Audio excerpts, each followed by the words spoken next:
In what's now being called a historic 100 years flash flood in Texas, well, the terrifying story of a 16-year-old Callie McAlary has shaken America. She was one of the lucky ones rescued from Camp Mestic, a summer camp that turned into a disaster zone within hours. But what she lived through, no child should ever experience that.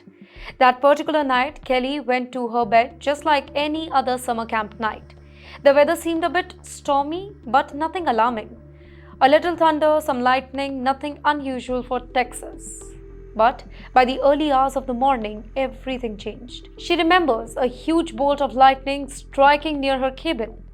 Then came the sound, terrifying, fast-moving water crashing through the campgrounds. Children were running, they were screaming, trying to find higher ground or safer cabin.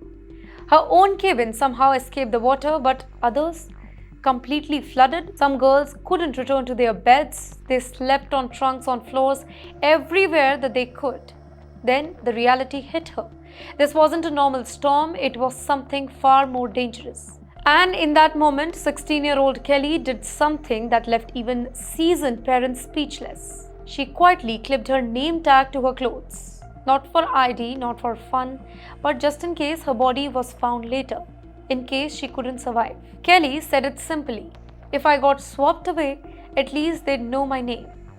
Well, this wasn't a war zone, but it felt like one. Her mother, Tara Bradburn, once worked at the US Department of Defense and spent time in war-torn area, never imagined that her own daughter would need a survival instinct at the summer camp in Texas.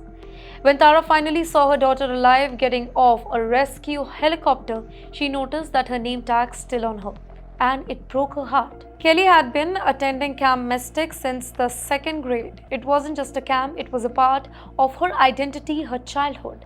Her mother had chosen it very carefully, wanting Kelly to connect with her Texas roots, even though she now lived in Virginia. The camp was run by the Eastland family, trusted by generations of parents to nurture and protect kids.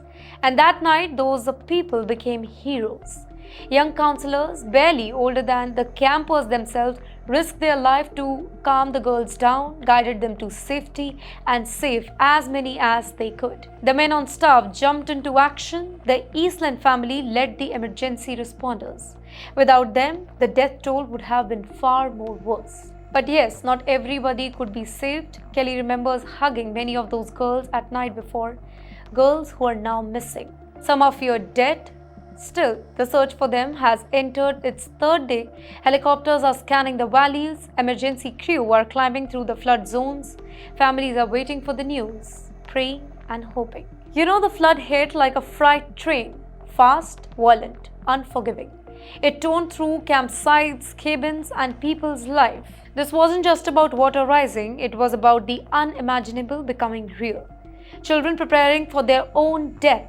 Parents fearing that they'll never see their babies again, and a country asking, how did we not see this coming? In the meantime, federal authorities have called in FEMA, rescue operations are ongoing, power stations are cut, towns are underwater, and this camp, once a place of joy and friendship, has become the center of unimaginable grief.